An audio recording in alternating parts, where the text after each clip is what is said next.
What's going on, y'all? This here is going in relations to a debate between Skip Bayless, Jalen Rose, and my man Stephen Smith came on and offered comments on one of the episodes where Jalen Rose and Skip Bayless got into a heated debate. My thing is, I'm not a big Jalen Rose fan. I feel that he is what you call a player's analyst, meaning he's going to cater to the players. Jalen, get over it. You're not a player anymore. Um, the players now today is hypersensitive when you say anything about their game, about their personalities on the court or their personalities in the media. My thing is, I agree with Stephen A. 100%. You guys gave this thing more time than what it needed to give, and it should be squashed. Skip, like Stephen A. said, your credentials speak for itself. A lot of people talk about high school careers. Look, coaching, being a certified coach here in this state where I live at, in the state of Georgia, um, the average player does not fully mature into the player that they have the potential to be until after high school anyway.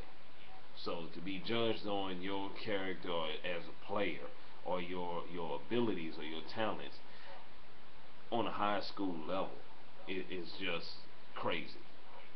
What it does, it just gets certain doors open early. But if you maintain, if you stick with it, those doors can still open later on. The fact about being in the NBA that Jalen Rose made a statement with 400 and some odd players that's in the NBA, so therefore there are no scrubs. That's a lie. There are scrubs. NBA is no different than a top-notch job. It's not what you know. It's not how good you are. It's who you know. Jalen Rose, if he if he actually looks at it from a non-player's perspective and just look at it with the eyes of seeing it for what it is, there's players out there on the park, on the playgrounds that can actually do a better job than some players in the NBA. That's not even your top tier players. That's your sixth, seventh, or eighth player on the team. So it's not what you know. It's not how good you are. It's just being in the right place at the right time, having the right people behind you. That's all it is. And frankly, like Stephen A. Smith said, if you're in the league as long as Kwame Brown was in the league and you was a number one draft pick and you still haven't produced or still haven't improved to the point, I mean, ball players calling ball players out or former ball players calling ball players out. A scrub is a scrub. I don't care how you put it. A scrub is a scrub. You're not gonna compare Kwame Brown to Shaquille O'Neal. You can't compare certain players to people like Elijah Wan, Bill Russell, these people. And then he brought up Scalabrini. He actually improved from the time that he got in the NBA. He has a role. So, I mean, this whole thing as far as what's what here, somebody not doing well, you know, Jalen Rose, I mean, hey, you should have a thick skin, man. Thick skin. I mean, you're not a player anymore.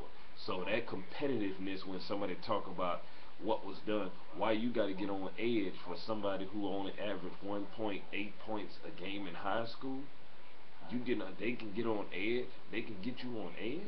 Come on, man. You're supposed to be better than that. Shoot, I mean, if we're gonna talk about anything, I mean, I'm gonna just call it, what it is. Why in that crucial game when Chris Webber called an extra timeout, why you didn't run down as a point guard? Why you didn't run down and get the ball? I teach my point guards that all the time. Why are you putting your teammate in that position to be in that position? Why not knowing clock management, the situation of the game, knowing that there is no timeouts, knowing that I need the ball in my hand because I'm the go-to guy. I'm going to decide where this ball goes to at the right time if I don't take the shot myself. Why didn't you go down? That's what friends of mine ask. Why didn't you go down as the point guard of the team and get the ball? Why did Chris Webber? Chris, go down. I'm going to get it, dog. That's all I'm simply saying. Peace.